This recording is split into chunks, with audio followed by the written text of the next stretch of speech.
दोस्तों, कभी आपने एक बात पे गौर करा है कि अमेरिका, इजराइल और ईरान के युद्ध में अगर हमारे भारत की एंट्री हो जाए, भारत देश की एंट्री हो जाए तो क्या होगा? मतलब तहलका ही मच जाएगा और पूरी दुनिया दंग रह जाएगी कि मतलब भारत की एंट्री हो गई इस युद्ध में। और अमेरिका तो हक्का बक्का ही रह जाएगा। जो डोनाल्ड ट्रंप हमें धमकियाँ देता रहता था, टैरिफ लगा दूंगा, उसकी फटके चार हो जाएगी। वो कहीं का नहीं रहेगा और मोदी जी के आगे गिड़गिड़ाता रहेगा। फ़ोन पे फ़ोन करेगा कि आपने एंट्री क्यों करी है। और साथ ही साथ इजराइल भी हक्का बक्का हो जाएगा। ये पावर है, ये रुतबा है भारत का। इस समय अगर भारत किसी भी देश के साथ हो जाए तो सामने वाले देश की फटके चार होनी ही होनी है।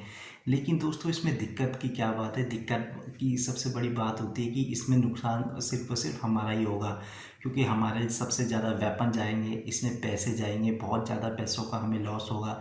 साथ ही साथ जो सबसे इम्पॉर्टेंट चीज़ होती है वो होती है जान। तो हमारे सैनिकों की जान जाएगी। और यही रीज़न होता है कि हमारी जो गवर्नमेंट होती है वो कभी भी एक्शन नहीं लेती। ये तो गवर्नमेंट सब जानती है। गवर्नमेंट को पता होता है कि यही मौके होते हैं जब अपने जो देश है उसकी दबदबा कायम करना दुनिया पे, यही वो मौका होता है। लेकिन इतने सारे युद्ध हुए, भारत चाहता तो किसी में भी कूद जाता, जिसमें भी कूदता, जिसकी तरफ भी लेता वो जीतता ज़रूर। लेकिन जानबूझ के हम नहीं जाते, क्योंकि हमारे जो नुकसान हमारा ही होना है इसमें। हमारे पैसे जाएंगे, हमारे सैनिक मरेगा, हमारे वेपन्स जाएंगे। तो ये एक रीज़न है। नहीं तो ये अमेरिका इसराइल ये हमारे सामने गिड़गिड़ाते हैं। ये तो कहीं के नहीं रहते। अगर भारत चाहे ईरान का साथ दे दे भारत, तो आज अमेरिका का जो दबदबा है वो ख़त्म हो जाएगा। भारत का दबदबा पूरे ब्रह्मांड में, पूरे विश्व में फैल जाएगा। तो ये है ताकत भारत की दोस्तों।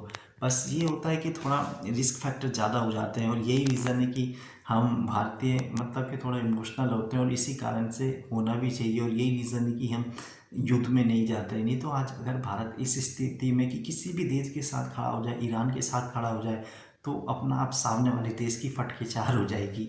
भारत के पास बहुत अच्छा मौका था जब अफगानिस्तान में वो हो रहा था, तब भी भारत कुछ कर सकता था। लेकिन मैंने जैसे कहा कि बहुत अच्छी पॉलिसी हमारी, क्योंकि हम रिस्क नहीं लेते, क्योंकि हमारा सैनिक हमारे लिए बहुत इंपॉर्टेंट है। हमारे जो ये है रेसिडेंस है, हमारे जो लोग हैं वो हमारे को बहुत प्यारे हैं। और ये रीज़न है, और मैं सपोर्ट करता हूँ इस पॉलिसी को।